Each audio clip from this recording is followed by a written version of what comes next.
Hello, everyone. I pray that you are having a glorious day. It is, after all, a day that the Lord has made, and we should rejoice and be glad therein. And because of it, I want to thank you for giving me a few moments of your time, and I want to be a good steward of it. And I pray that I can keep this short, but this particular lesson may last a little longer than the previous.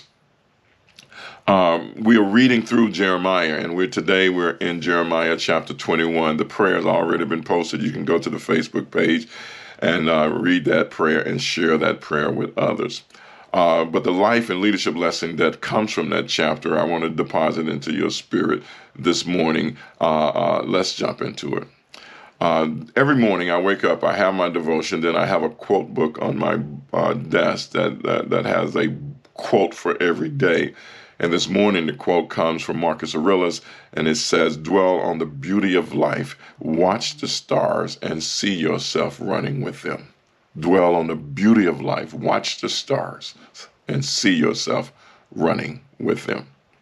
I believe that in many ways, when God tells us he wants us to have life and life more abundantly, he's asking us to see the beauty of life, watch the stars, if you would, and see ourselves running with them because of the redemptive work of Jesus Christ.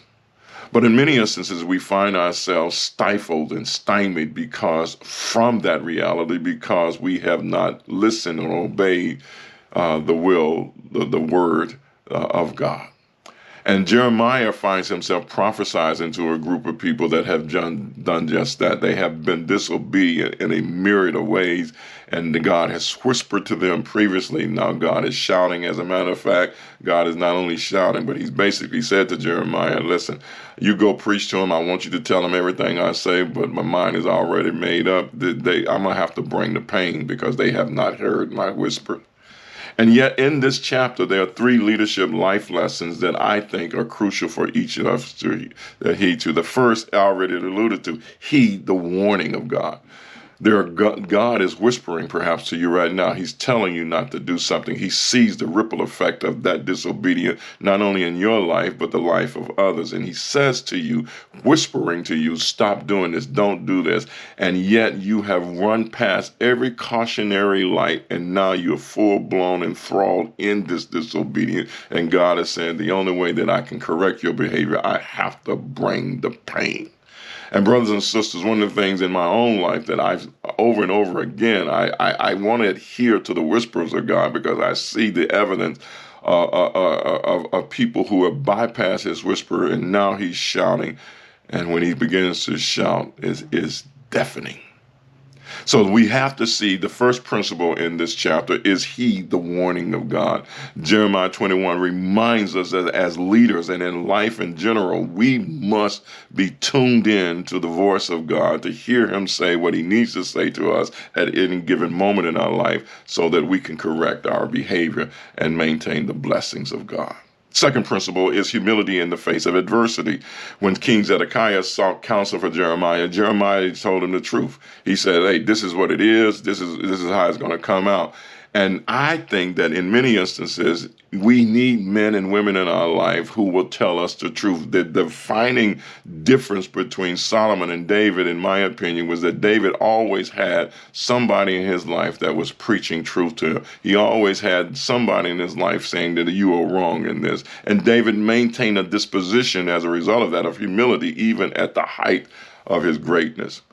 And Solomon did not have that. In many instances, when we come to a place where we begin to read our own headlines, we begin to be enamored by our own accomplishment, we turn off the voice of those that hold us accountable, because we think they are trying to keep us from enjoying our life. And in actuality, God has put them there to keep us humble so he can give us more life. I wished I had some help here today. Third principle that is key in this is prioritizing the well-being of others.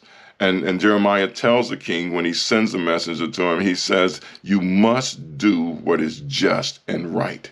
You must do what is just and right. Why does he tell them that? Because God wanted to spare the complete destruction of the city. He wanted to spare people. Even though he knew he had to bring the pain, he did not want to bring it in a way that would destroy the city. So he tells the leader, do what is just as right so that I can spare the city. Now, here it is, ladies and gentlemen. Here it is. Principally, as leaders, our goal is to be servant leaders. And there are times when you are right about your decision and people will still disrespect you, betray you, etc. But you still have to maintain a posture of humility. You still have to prioritize their well-being. Why? Because Jesus left the portals of glory, wrapped himself up in flesh, dwelt among us. We beheld the only begotten of the Father, full of grace and truth, so that we could experience an abundant life based upon his sacrifice. And how is it that Jesus would do all that to bring us to that kind of life, and we would be willing to just disregard people at the moment they do something that is wrong or hurtful to us? Great leaders always prioritize those that God has called them to. So let's go back over. First principle, heed warnings of God. Second principle, humility in the face of adversity. Third principle, prioritize the well-being of people. Now, I believe that if you and I do this, not only do we get the opportunity to experience the abundant life, but we come closer to doing what Marcus Aurelius said, dwelling on the beauty of life, watching the stars, and seeing ourselves running with them. May God bless you.